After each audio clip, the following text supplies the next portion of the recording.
Hello, fellow kickbackies. That's sticking now.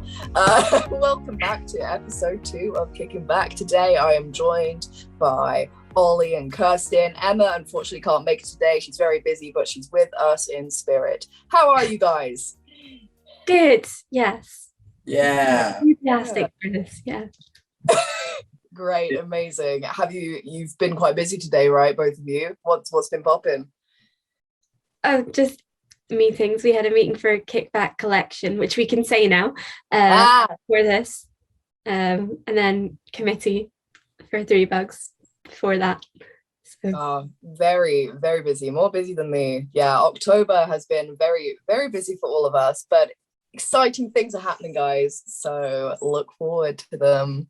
Okay, and because obviously it's spooky month this month, I thought it was only right for us to have a spooky theme for today's episode. So theatre horror stories it is. Who's excited? I am. Amazing. Okay, so first question, what are some of your favorite scary / horror themed theatre productions or media, and why?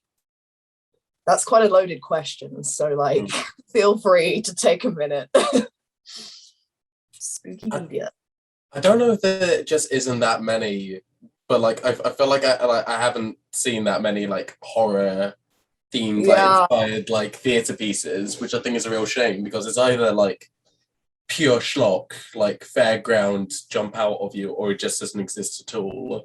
That's true. I was hoping you'd guys be able to give me some recommendations, but it's fine. There was this puppet thing I saw in Bristol a few years back, and that was quite effective. It was a ghost story with puppets, crazy, and I think it was kabuki inspired and stuff like that.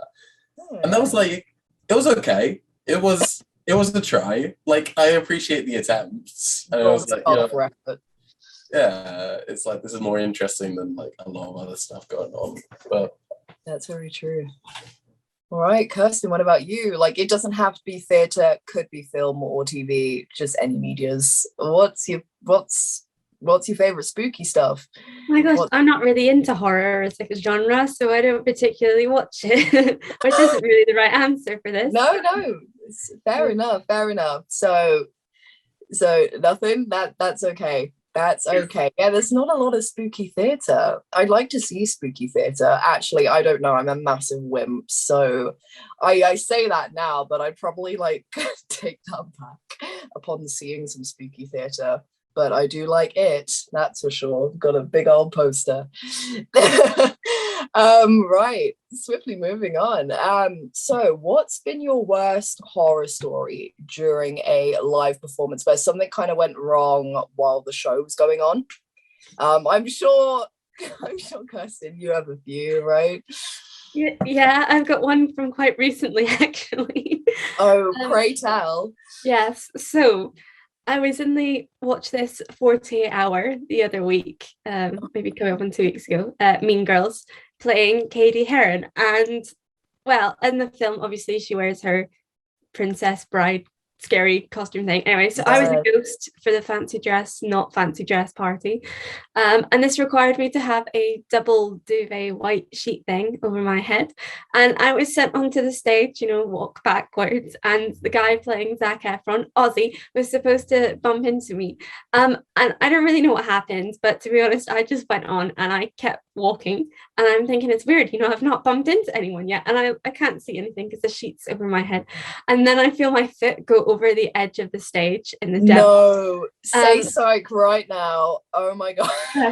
I screamed, and that was a really real scream. And then Ozzy eventually grabbed me and pulled me back on and took the thing off my head.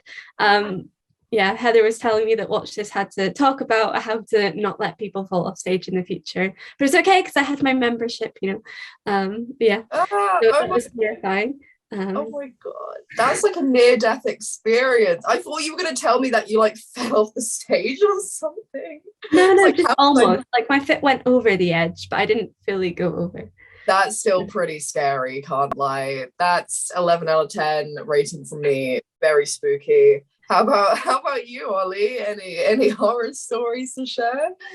I've got nothing like that. I mean, I mean, I remember like for an assessment, like, I was doing Who's Afraid of Virginia Woolf in like year 13, and there was just like a point where like I was playing George, and he has like this fat old like rant monologue where he like tears into them all, and just like I was just at the beginning of it. I'd said like the second line, and I was just stood there, and just like my mind just completely went blank, and it's like, huh. I Ah, guess like there's about 10 minutes worth of lines I'm supposed to be saying right now, and not a single one comes to mind. And like we had like an invigilator and everything, and it's like, oh, this is fun. So I just like ambled round a bit, like repeated some lines, and then just like skipped to the nearest thing I had, and like luckily the rest just like clicked into place. oh, Um, don't that worry. was We've all been fun. there. I felt that. Wow. No, that it's always like when that sort of thing happens, it's kind of like panic in the moment, especially like in front of someone like an invigilator. That's scary. That's yeah, I'd also rate that like a solid like 10 out of 10 spooky level, because you know that's every actor's worst nightmare, right? I mean, God, forgetting lines. But you know, speaking of theatre productions, what's the spookiest ghost story you've ever heard whilst on a production? Like, has a location or like a set ever been haunted? Like, tell me these stories. I don't know any ghost stories about this, but productions at least don't come to mind. But I mean, I got one that's outside the stage that's quite good. Oh, Um, okay, please, pray tell. so I used to live with someone who's an interesting person. I don't think they'll be listening to this, so it'll be fine. It's all Um, and when they were a little girl, they had like a best friend, like an imaginary best friend called Daisy May. And Ooh. like wherever they go around, like, you know, talking, like they were like three, like two, three, four, whatever, at an age where you couldn't read, basically. And you know, like she would like talk to someone going, oh, me and Daisy May are just gonna play in the garden. We're just like, oh, it's me and Daisy May playing, whatever. And at one point, the family were on a walk, just around like the area and stuff like that. And this housemate, she like rushes off to a nearby cemetery, yeah, in the area, and sits right in front of a tombstone. Uh, And like, when the family catches up with her, on the tombstone it says Daisy May. And like this was before she could read. This was before she like knew what was going on. no, what the hell? Yeah, I no, Daisy May, actually, don't don't yeah. do that. Oh my God. If I was the parents, I'd just cry, I think. Just No, leave the child at the yeah, cemetery, you know. yeah. It's worth it. Just yeah, I just dip, I think, move houses. You know, I also had a friend who also had an imaginary friend. I feel like, I don't know, just imaginary friends in childhood are actually very sinister, very spooky. Um, I don't know, children, right? Am I right? Like, terrifying. Kirsten, how about you? Do you have any spooky stories you want to share? I don't know. There's no Phantom of the Opera stories, no phantoms or anything like that in any of the theatres I've been in. No falling sets, thankfully, either. Okay. Good. Do you know what? Count yourself lucky. You know, I don't think I'd want to be spooked by a ghost. I mean, it definitely give you a story to tell, but also, like, I want to sleep at night. Thank you. So I don't blame you. All right. So, what is your ultimate theatre horror story where something bad happened during production, or where you just didn't have a good time working on something? Now, you don't have to drop names or like people or anything, but like it's a loaded question. But spill, Yeah. come on, tell me more. I think group work, just in general, sometimes can be its own horror story. And you know, Ollie and I had a really fun time working on Wojciech last year. Oh, we don't talk about Wojciech. No. We shouldn't say too much. No, yeah, I 100% agree. Ollie, sorry, what were you gonna say? No, it's just yeah, working in groups can be a fun experience sometimes. And like, again, I know I think it was like a GCSE thing I was working on where it's like it was devised and it was like theatre and education or whatever. And so like we had basically like created this performance. Like it was pretty rough, like I'm not gonna lie, it was quite bad, but like it was like, hey, let's just roll with it. This is GCSEs, who cares?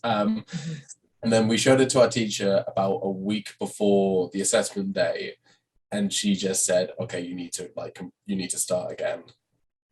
And so like in the time span of a week, we needed to completely redo this thing. And it's just like, yeah, it's like, I don't know whether to cry or to scream, but like I know I'm gonna be doing one of them. Both is good. I feel like lots of people have got horror stories about drama teachers from school. I mean, I know I could say some if I wanted to, but we'll keep it quiet. But yeah, group work, line learning, other people.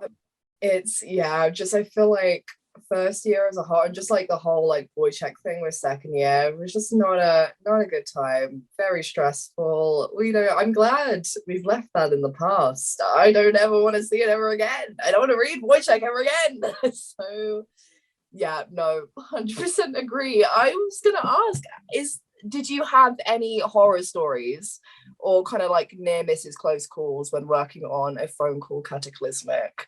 Like, did something go wrong in like the editing process at any points or like anything like that? I mean, Kirsten almost lost her head to a robin. Oh yeah, the famous Robin story. Please tell. That was great. Kirsten, do you want to go through it? Well, we were just minding our own business, and this Robin had been watching the production for a while, and I think Emma was doing some filming of Heather for Cataclysmic, and I was standing next to Ollie, and then all of a sudden this Robin that's been watching us decided it's had enough and like full on like flies like right past my head, and I feel like I could feel it. And yeah, we kind of nicknamed it like a kamikaze Robin. My Zoom is completely frozen now, hasn't it? No, it's still going. Oh, good. Okay. Yeah. So yeah, me and theatre, we have had some run-ins recently. Yeah, I'm guessing that scarred you. I mean, it sounds kind of traumatic, can't lie. Oh, a robin, like birds just in general, fly near me, it will be on sight. How about you, Ollie? Any kind of like close calls? I'm trying to think. I mean, editing those plays was just like a horror show and like a 5-week horror show. Because yeah, that was a lot of work. And it was interesting because like, well, with Cataclysmic, it was difficult in the sense that I knew exactly what I was supposed to be doing, but it was just, putting together a puzzle with broken pieces. Whilst with a phone call, it was like I was just kind of making it up as I went along. It's like because a large bit of it was, we decided like what kind of ideas we wanted, in the script and in performing and stuff like that. But when it came to it and the actual editing and the visuals, it was kind of like, I guess it's just me now, and I guess I gotta do this. So like in that third act, when it's just words popping up on the screen, it took about a minute per word. Ooh. Yeah. And there's a lot of words. A lot of words showed up. A lot of words. So it was just a lot of like long days of me just sitting in front of my computer screen, just putting in word by word for like hours on end. And like, wow. That was fun.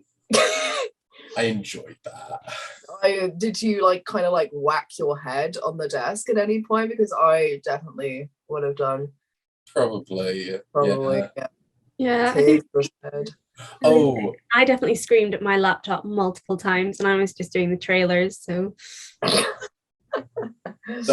And then at one point, I remember, like, I don't know if the save got corrupted or something happened, and I lost like half the words. So I had to it was the bit at the end when all the words are like jumping out on top of each other, and like all the speech gets mashed up. I lost like those visuals, so I had to do that a second time, and that added like another 3-4 hours. And it's like, I guess I'm supposed to be doing like essays at the moment. Here I am. Screw uni. Gonna do some funky little words on a play. Oh my god, it was worth it though, because obviously it turned out amazing. But yeah, editing can be a nightmare, and just technology in general. So I feel that. Final question. Wow, we sped through that. What would be your worst nightmare when working on a theatre production? I know we've kind of like already kind of talked about it briefly, but I guess what would be the worst possible thing ever if you were working on something? I mean, if you'd asked me a few weeks ago, I would have said falling off the stage, but I've kind of been there and done that now, so we can move on. Take that off the list. Yeah. I don't know. I think just honestly forgetting all my lines and just standing there like, I don't know. That would really stress me out. Yeah, like if performing, just like forgetting your lines during like a monologue or something. If you're on the prod team, then like being like a week away from the show and then like a lead actor dropping out. Oh, we don't talk about that. We're trying to do re-Rovered at the moment. Like we don't want any talk about anyone dropping out or getting injured or anything like that. Yeah, that would be a fun time. Yeah. Have someone in the corner with a script just reading out all the lines. Yeah, well, I hope that show goes well. Like, fingers crossed, like we're not accidentally like manifesting this for you, because that would be a nightmare. Yeah. Anything else? Like any other like scary things that you wouldn't want to happen during a production? I mean, just like I don't know. People just like having people in general, but like having like a production and then just no one showing up would be quite interesting. Yeah, no, that's everyone's actual worst nightmare. Yeah, especially like on show day or something like that. Yeah, but hopefully that never happens to Kickback. You know, I mean, we started off on a great streak. Let's keep it up. All right. Well, that is the end of the questions, but are you guys have you got any plans for Halloween? Like what are you doing on Old Hallows Eve or whatever the folks are calling it? Is that the new like kids lingo or is that... I don't know. It's just a phrase probably pulled out of my ass. It's fine. Yeah, but are you doing anything like having a party, or are you going trick-or-treating, or just staying in and watching a film? Like what's the plans, guys?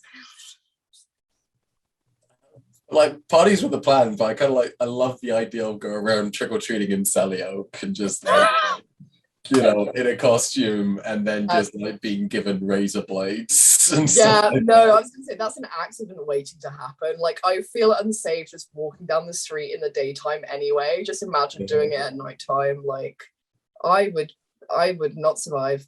Just straight up. Yeah. How about you, Kirsten? You doing anything? I might go out in the evening to a party or something. We'll see if I'm still alive after a Saturday. Yeah, no, don't blame you. What are you going to dress up as? Costume ideas? Please say you're dressing up. I need to, but I have absolutely no idea. Like, yeah. So I've already had like a few Halloween parties this week, and so far I've dressed up as Ursula from The Little Mermaid. Oh, incredible! Yeah, that was a fun yourself? Yeah, painted purple. White hairspray, everything. But then the white hairspray I ordered came with red hairspray, so I dressed up as Ursula, then I dressed up as a Tommaso. Then I think I got 2 more things this week. So because I want an excuse to like dress fancy, I'm gonna be dressing up as Gerard Way from his solo album. That's so specific. It's real specific and it's real dumb. But like, hey, I got the red hairspray and I got the blue. Oh, are you kidding me? That is the best thing I've ever heard in my life. Actually send pictures to the group chat, please. I would like to see it. Yeah. Amazing. Yeah, I've got to think of something. I've got a Halloween party this Sunday. It's on a Sunday, isn't it? Yeah, got to think of something. But you know, I'm like to my housemates, like, dress up or perish. Like, so there's no other way. Like, if you don't dress up, what's the point? You know, we're here at uni for a reason, and it's to dress up parties constantly. So got to put that $9,000 to use somehow. But anyway, thank you so much for talking with me, guys. You've been amazing as usual, and I hope you have sick Halloweens, have lots of fun, don't die in Selly. But yeah, so we'll see you next time for episode 3 at some point next month, fellow Kickbackies. Thanks for watching. Hell yeah. See you soon. Yeah.